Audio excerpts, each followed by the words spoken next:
রাজকুমারীর কাছে কেন এসেছিল নরখাদক রাক্ষস এবং তারপর কি ঘটেছিল। রাজকুমার জিজ্ঞাসা করলে লোকেরা জানায় যে ওদিকে দুজন মানুষকে ফাঁসি দেওয়ার প্রস্তুতি চলছে। রাজকুমার সেদিকে রওনা হলো। সেখানে পৌঁছে সে চিনতে পারল যে যাদের ফাঁসি দেওয়া হতে চলেছে তারা আর কেউ নয়, বরং তারই দুই ভাই। তারা তখন থেকেই সেই সাজানো সুন্দর সরায়ে থাকছিল এবং নানা রকম খারাপ কাজ করছিল। তারা জুয়াও খেলতো এবং জুয়াতে প্রচুর টাকা হেরে গিয়েছিল। তারা গ্রামের লোকদের কাছ থেকে অনেক টাকা ধারও নিয়েছিল। এই সব কারণেই গ্রামবাসীরা রেগে গিয়ে তাদের ফাঁসি দিতে চেয়েছিল, কিন্তু রাজকুমার কি তা হতে দিত?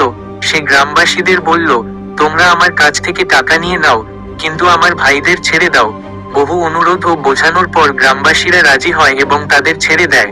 রাজকুমার তার দুই ভাইকে নিয়ে আবার যাত্রা শুরু করে। কিছু দূর যাওয়ার পর জঙ্গলের মধ্যে একটি কুয়া দেখে তারা। তখন তারা বলে, চল কিছুক্ষণ এখানে বিশ্রাম নিই, ঠান্ডা জল খাই, তারপর আবার রওনা হব। রাজকুমার রাজি হয়। সে ভুলেই গিয়েছিল বিদায়ের সময় দৈত্য তাকে কি বলেছিল। সে ঘোড়া থেকে নেমে কুয়ার ধারে গিয়ে বসে বিশ্রাম নিতে থাকে। ঠিক তখনই তার দুই ভাই সুযোগ বুঝে তাকে কুয়ায় ধাক্কা দিয়ে ফেলে দেয়।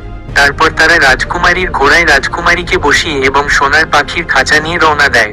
কিছুক্ষণের মধ্যেই তারা নিজেদের রাজ্যে ফিরে যায়। আগামী গল্প জানতে হলে ভিডিওটি লাইক করুন এবং চ্যানেলটি সাবস্ক্রাইব করতে ভুলবেন না।